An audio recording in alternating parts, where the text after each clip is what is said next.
Mantras of our Divine Mother.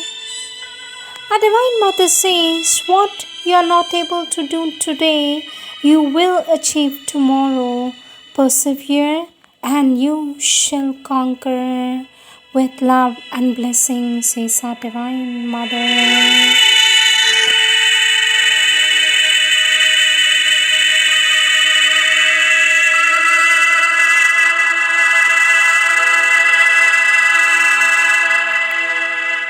Words of our Divine Mother from the All India Magazine of Feb 2010, page 25, topic Remember this when you work.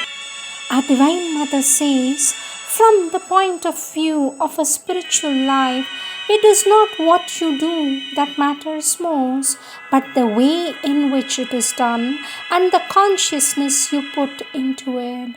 Remember always the divine, and all you do will be an expression of the divine presence. Whatever one does, it becomes useful if one puts a spark of the true consciousness into it.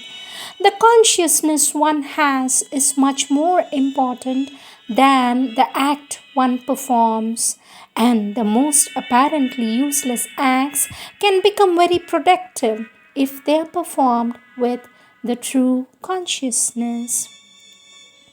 Our Divine Mother says, live constantly in the presence of the Divine.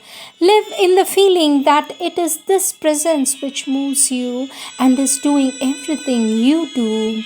Offer all your moments to it, not only every mental action, every thought and feeling, but even the most ordinary and external actions. In all pursuits, says our Divine Mother, in all pursuits, intellectual or active, your one motto should be remember and offer. Remember and offer. Let whatever you do be done as an offering to the divine, and this too will be an excellent discipline for you. It will prevent you from doing many foolish and useless things. Let nothing short of perfection be your ideal in work, and you are sure to become a true instrument of the divine. Mother's prayers and meditation. Our Divine Mother says, O Lord, my one aspiration is to know Thee and serve Thee better every day. What do outer circumstances matter? They seem to me each day more vain and illusory, and I take less and less interest in what is going to happen to us in the outer life. But more and more am I intensely interested in the one thing which seems important to me, to know Thee better in order to serve Thee better.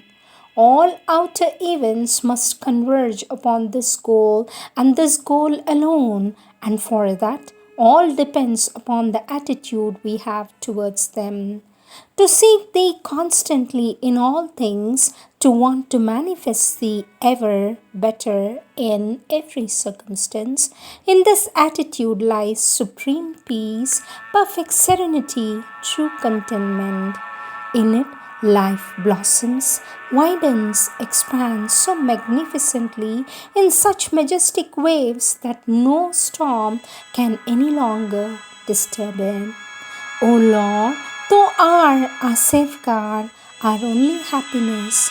Thou art our resplendent light, our pure love, our hope and our strength. Thou art our life, the reality of our being.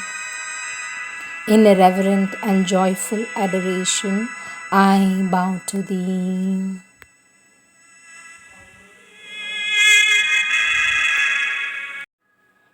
Next topic, the only remedy given by our Divine Mother. Our Divine Mother says, you see, in the present condition of the world, circumstances are very difficult at all times. The whole world is in condition of strife, conflict between the forces of truth and light wanting to manifest, and the opposition of all that does not want to change, which represents in the past what is fixed, hardened, and refuses to go. Naturally, each individual feels his own difficulties and is faced by the same obstacles. There is only one way for you. It is a total, complete, and unconditional surrender. What I mean by that is the giving up not only of your actions, work, ambitions, but also all of your feelings, in the sense that all you do, all that you are, is exclusively for the divine. So you feel above the surrounding human reactions, not only above them, but protected from them by the wall of the divine's grace. Once you have no more desires, no more attachments, once you have given up all necessity of receiving a reward from human beings, whoever they are, knowing that the only reward that is worth getting is the one that comes from the Supreme, that never fails. Once you give up the attachment to all exterior beings and things, you at once feel in your heart this presence, this force, this grace that is always with you. And there is no other remedy. It is the only remedy for everybody without exception. To all those who suffer, it is the same thing that it has to be said. All the suffering is a sign that the surrender is not total. Then, when you feel in you a bang like that, instead of saying, "Oh, this is bad, this circumstance is difficult," you say, "My surrender is not perfect." Then it's all right. Then you feel the grace that helps you and leads you, and you go on.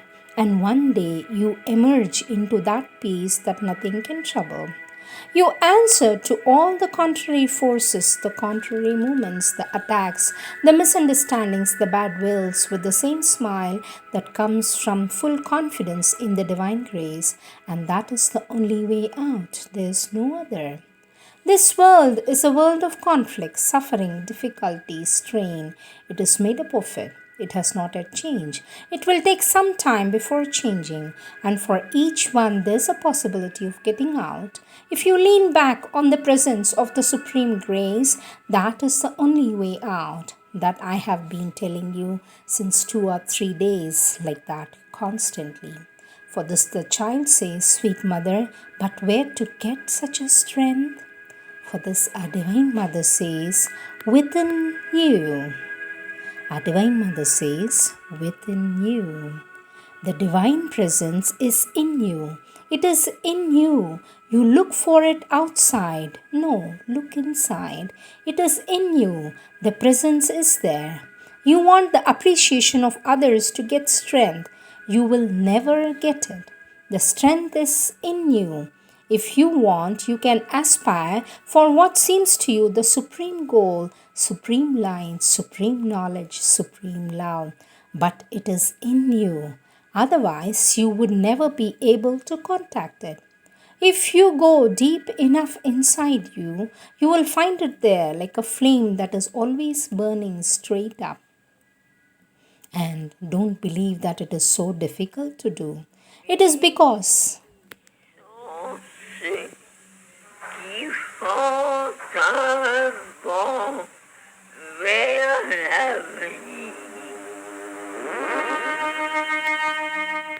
our Divine Mother says, and don't believe that it is so difficult to do.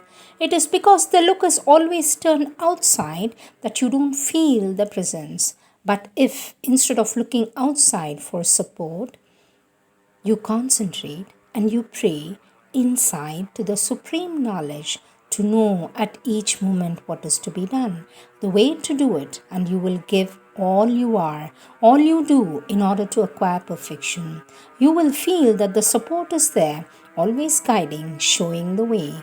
And if there is a difficulty, then instead of wanting to fight, you hand it over to the supreme wisdom to deal with it, to deal with all the bad wills, all the misunderstandings, all the bad reactions.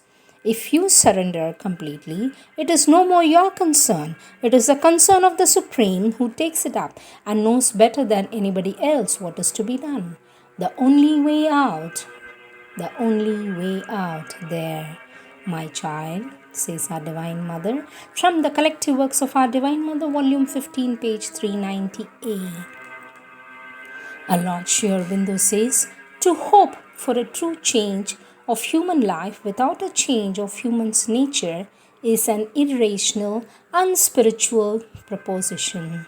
It is to ask for something unnatural and unreal, an impossible miracle. Whatever might have once been hoped, that education and intellectual training by itself can change man, it only provides the human individual and collective ego with better information and a more efficient machinery for its self affirmation, but leaves it the same unchanged human ego. Collective Works of Sri Aurobindo, Volume 22, page 1096. Towards the future.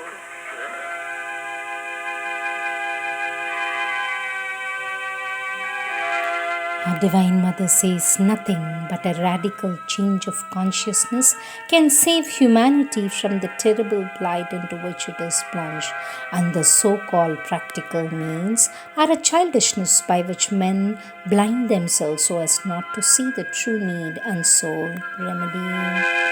These are the words of our Lord Aurobindo and the Divine Mother.